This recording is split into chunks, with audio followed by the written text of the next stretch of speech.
Government's not the answer, it's the problem. We the people, remember us, we're the ones that elected you. We the people need to run our businesses. And my business, one of my businesses, is having rental properties. Not the government running our business. There are already laws on the books that the city government either won't or can't enforce. So adding another layer of laws, I don't see how that's going to be effective in helping tenants or helping landlords. We need to work together as a landlord and as tenants, and not just add more laws on the books. Shouldn't the government have to be, instead of me being forced to have more laws, shouldn't the government, you guys being the government, be forced to enforce the laws that are on the books? Or if those laws are not effective, amend those laws and make them where they are effective. I don't believe that anyone should have to live in filth, but a lot of that filth is not the landlord's responsibility. How I keep my house or how you keep your house, that's a personal preference. It is not something that I go in and look at my tenants twice a week and make sure the dishes are done, etc.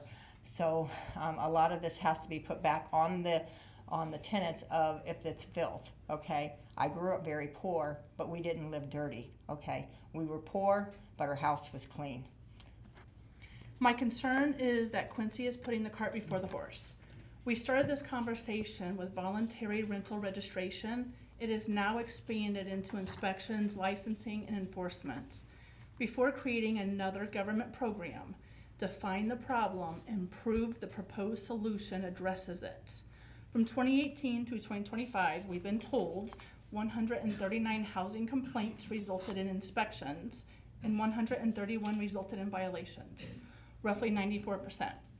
And these complaints are not limited to tenants. Anyone can report a suspected code violation. That tells me our existing process can identify the problems. If enforcement lacks manpower, fund it. If communication's the problem, improve it. Quincy already has housing codes, property records, and vacant property registration. If the purpose of rental registration is obtaining owner contact information, that information already exists within the city and county records. Share the data.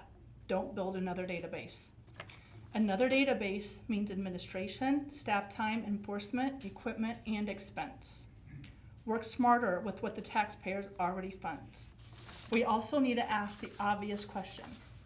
If repeat offenders ignore existing housing codes today, why would another registration requirement suddenly make them comply tomorrow? The people we are trying to reach may be the very ones who do not. Housing supply cannot be ignored either. Entry-level rentals, rehabilitation, new construction, and modular housing create choices and allow families to move into better properties. Regulating the same limited housing stock does not create one additional home. If inspections eventually remove 50 or 100 units from service, where do these families go? We cannot remove housing without considering replacement housing. Quincy's Housing Committee has spent nearly a year studying the broader. Give that work a chance to reach this council. I appreciate the passion surrounding housing, I really do, but enthusiasm should not replace a plan. My solution is to use the existing tools, strengthen enforcement, share existing data, expand housing supply, study the entire problem before adding another layer of government. I understand the city's intent, accountability, information, and addressing problems with rental properties. They're all great goals. But I think we need to ask a simple question. What problem are we solving that cannot already be solved with the information and resources the city has today? Much of the information this program would require is already available through the property records, ownership records, permits, P-tax forms, and other government databases. So if the city already has this information, why are we creating another system to collect and maintain essentially the same information? That means more administrative work, more government involvement, and eventually more expense. And I think we need to be realistic about the term fee-free. Free to property owners today does not mean free to taxpayers tomorrow. Government programs have a tendency to grow, more requirements, more enforcement, more staffing, and more bureaucracy. And those costs ultimately fall on taxpayers and property owners. Even if registration itself costs nothing, compliance takes time and money. Those costs become part of the cost of doing business, and eventually they can find their way into the price of rent. I am also concerned that this could be the first step towards putting unnecessary government between landlords and tenants. If there are bad landlords, unsafe properties, or violations of existing ordinances, enforce the laws we already have, hold people accountable when they violate them, but don't create an entirely new layer of government because some property owners may be irresponsible. We shouldn't punish responsible property owners for the actions of irresponsible ones, especially when housing costs are already a concern in Quincy. Before creating a new system, I asked this council to consider where it could lead 5 or 10 years from now, not just what it costs today. If the city already has the information, use the tools already available. If laws are being violated, enforce them. And if there is a specific problem, address that specific problem rather than creating a broad new government oversight. I respectfully ask the council to reject the proposed landlord registration program. Thank you for your time and allowing me to speak. I have been a landlord in Quincy for 18 years. During that time, we've had some really good renters, and we've had one bad renter. And that renter ended up probably costing me more than what any of the good renters did. There are good renters, there are bad renters. There are good landlords, there are bad landlords. In that 18 years, nobody's ever filed a complaint against me. If there's been anything wrong, I've always fixed it. I, like many other people here, want safe and affordable housing. I am opposed to the registration of the rental units. I believe that that's just the first of more regulations. The information requested by the registry is available with a minimal fee.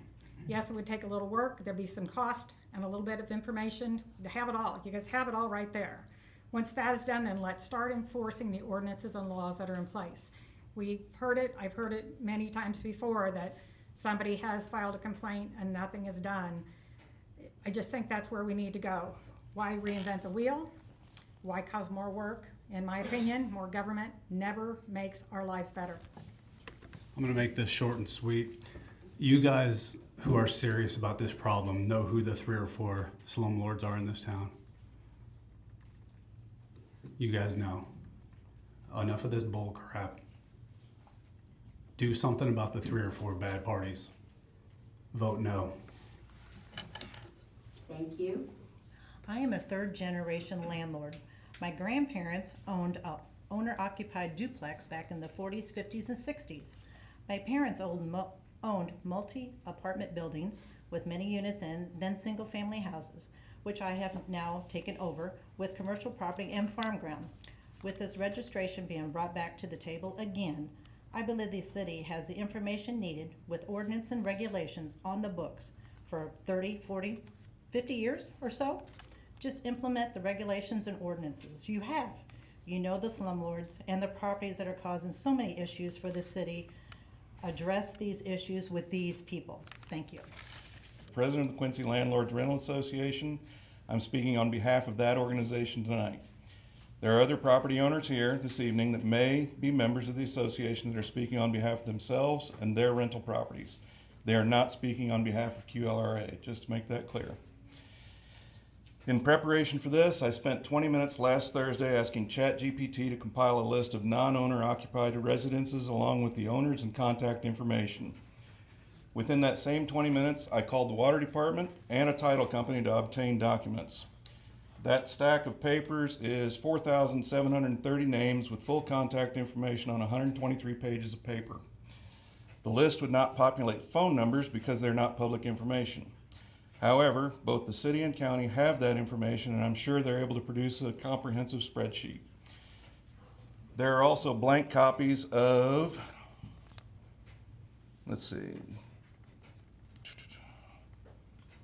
There's also blank copies of here are the blank copies of Quincy water application and the P-tax form that is filled out and recorded with every real estate transaction.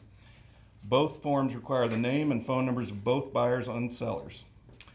If I, being a normal citizen, can pull that much information in 20 minutes time, why is it so difficult for the city to formulate the same document with complete information? It may not be 100% accurate, but it's a start and could probably be cleaned up in less than half a day using a part-time employee with well-versed in Excel and familiar with ChatGPT. There is a process in place and ordinances on the books that need to be followed. Anyone is allowed to file a complaint with the city regarding any property, not just their own, that may be in violation of city ordinances regardless of ownership or tenant status. The city has the ability to identify the owner and in many cases already knows who it is. The city has the power and the authority to shut down any property that does not meet certain standards. The city also knows that this will cause great havoc. I've witnessed it myself. The city can do it. I've seen it multiple times. It is our contention that this discussion is an abuse of time considering that you have all the information that a registration would provide already. Based on this information alone, we 100% oppose any waste of taxpayer resources to duplicate something that's already there. More government is not the answer to any problem. There's a lot of smart people in this room behind me, opponents, proponents, whatever. This ton of smart people can gather their resources, they can build properties, they can make this a better community on their own without the government intervention. So that's what I propose happens. I've been a real estate professional in Quincy for 20 years. During that time, I've sold hundreds of properties, had the privilege of working with countless families and individuals. I'm also a local real estate investor for many years and own multiple apartments. I provide clean, safe, and well-cared housing for many residents over the years. I'm speaking tonight because I believe we need to be very mindful of how we use the time and resources of our city council and city staff. This isn't just a decision here. This would be a decision affecting the staff and future staff that would need to be hired. Over my 20 years of working in real estate, I participated in hundreds of real estate closings. As part of those transactions, as you've heard from past other speakers, there's documents that are signed at every real estate closing, and they collect this information from the new property owner, their address, their mailing address, and the phone number. So that information is already obtained, just like you have in that packet. Rather than creating additional requirements or spending valuable city time trying to collect information that's already available through established processes, I believe our council should focus its attention on many other issues facing the citizens of Quincy. Our elected officials have a limited amount of time, and I believe that time is very valuable. I'd encourage the council to use that time wisely and to concentrate on the issues that will make the greatest positive difference for the citizens of Quincy. We all have the same 24 hours, and we need to figure it out what will make the best positive difference for the community. Thank you for your service. I work very hard to provide housing, good housing for a lot of tenants here in Quincy. I rise tonight against a knee-jerk ordinance just requiring a blanket rental registration. As it's been mentioned a bunch of times, it's really a registration is information you really already have. It does not add anything specifically.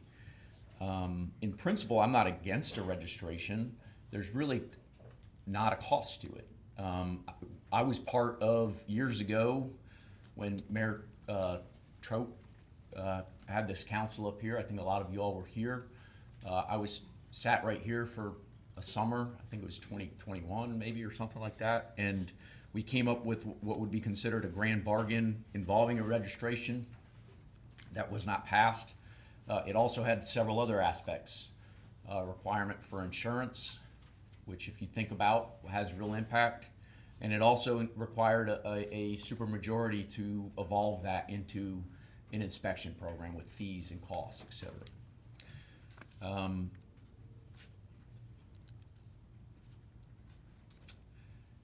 Like I said, the issue with registration itself, it really doesn't do anything for you.